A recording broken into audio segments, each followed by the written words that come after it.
For the last 2.5 years, American people have seen the devastating effects of the Citizens United decision. That decision by 5 Supreme Court justices overturned a century of laws that have been supported by Republicans and Democrats alike because they were designed to protect our elections from corporate spending. And what these 5 men did, they unleashed a massive flood of corporate money into our elections. Now, many of us in the Congress, many of us around the country worried at the time of the Citizens United decision that it turns on its head the idea of government of and by the people. We worried that the decision created new rights for Wall Street at the expense of people on Main Street. We worried that powerful corporate megaphones could drown out the voices and interests of individual Americans. I wish I didn't have to say this, but 2.5 years later, it's clear these worries were supremely valid, and the damage is devastatingly real. Since the Citizens United decision struck down long-standing prohibitions on corporations from direct spending in political campaigns, hundreds of millions of dollars from undisclosed and unaccountable sources have flooded the airways with a barrage of negative advertisements. Nobody has watched our elections, even tried to watch television, since the Citizens United decision can deny the enormous impact that decision has had on our political process. Everywhere I go in Vermont, people say, well, who's behind these ads? And many they find offensive in Vermont. They say, well, who's behind these ads? I said, I don't know.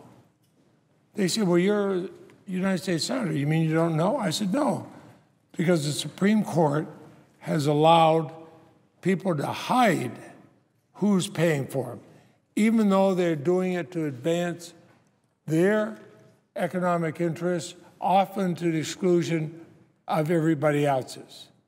Even though they're wanting to give themselves an advantage that all the rest of the people won't have.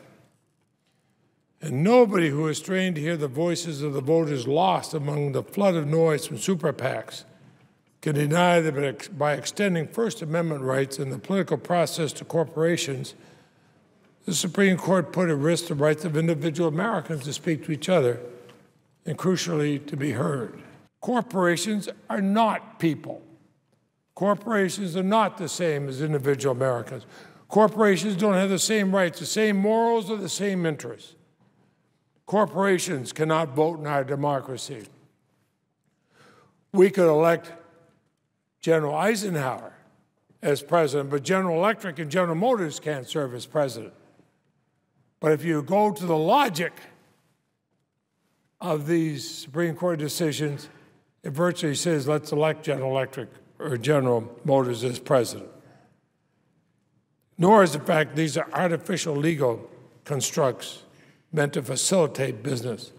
The founders understood this.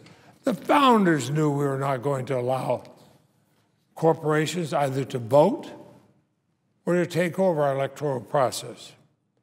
Vermonters and Americans across this great country have long understood this. Apparently, 5 members of the Supreme Court, just 5 people, did not understand this.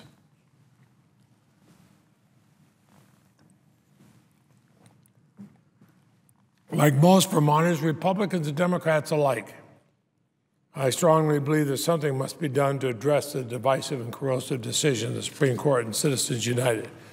That decision was wrong. The damage must be repaired. The harmful ways of skewing the democratic process must be fixed. That's why I held the first congressional hearing on that terrible decision in the weeks after it was issued. That's why we've scheduled a hearing next week of the Senate Judiciary Committee Constitution Subcommittee, led by the distinguished Senator from Illinois, Senator Durbin, to look at proposals for constitutional amendments to address Citizens United. But today, without waiting for the years and years and years that a constitutional amendment might take, the Senate can take action. By passing the DISCLOSE Act, we can restore transparency and accountability to campaign finance laws by assuring that all Americans know who's paying for campaign ads. It's a crucial step toward restoring the ability of Vermonters and all Americans, voters, to be able to speak, be heard, and to hear competing voices and not be drowned out by powerful corporate interests. From the depths of the Watergate scandal forward until only recently, the principle of disclosure was a bipartisan value. A clear-cut reform like the DISCLOSE Act would have easily drawn bipartisan support in those days after Watergate. I'd hope the Senate Republicans, like my friend from Arizona, Senator John McCain, who once championed the bipartisan McCain-Feingold campaign finance law, which I supported, would join with us to help to ensure that corporations could not abuse their newfound constitutional rights. Regrettably, every single Republican joined to successfully filibuster the DISCLOSE Act in 2010. And despite a majority in the House and a majority in the Senate and the American people voting and being in favor of passing the disclosure law, it fell one vote short of breaking the Republican filibuster in the Senate. One vote, because not a single Republican would stand up and help us restore some of the core disclosure aspects of McCain-Feingold. Senate Republicans are continuing their filibuster of this common sense legislation. And by filibustering it, they deny the American people an open, public, and meaningful debate on the importance of transparency and accountability in our elections. Mr. President, there should be only one thing secret in our elections: your secret vote, your right to vote in secret. One person, one vote.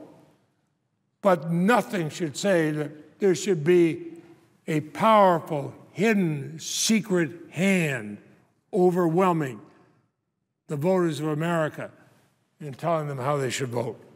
We know disclosure laws can work because they do work for individual Americans donating directly to political campaigns. Mr. President, when you and I give money directly to a political candidate, our donation is not hidden. It's publicly disclosed, and that candidate, people can look at who's supported him or her, and that goes into that's what they'll vote for. Yet those who oppose the DISCLOSE Act are standing up for special rights for corporations and wealthy donors. Rights, Mr. President, you and I do not have. We've seen since Citizens United that the line the Supreme Court imagined existed between individual campaigns and the super PACs is an all but meaningless one. The super PACs have poured more and more money into influencing election campaigns. In reality, super PACs have simply become a way to funnel secret, massive, non-disclosed donations to political campaigns. The Citizens United decision allowed corporations and large donors to evade the disclosure laws that apply to you and me by giving money to groups that then fund super PACs as a way of laundering the money and keeping secret the real funders of these campaign ads. The average Vermonter wants to contribute to my campaign or my opponent's campaign. That's going to be public. People are going to know, and they'll make up their decisions. Part of their decision will be based on who supports us. I can tell you what I'm fighting for.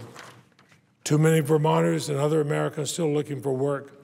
We need to continue looking for ways to spur job growth and economic investment in this country. We have to continue our efforts to increase jobs and reduce unemployment, support hardworking American families struggling to keep food on the table, roofs over their heads. We have to protect Americans' access to clean air and clean water. We have to fight for their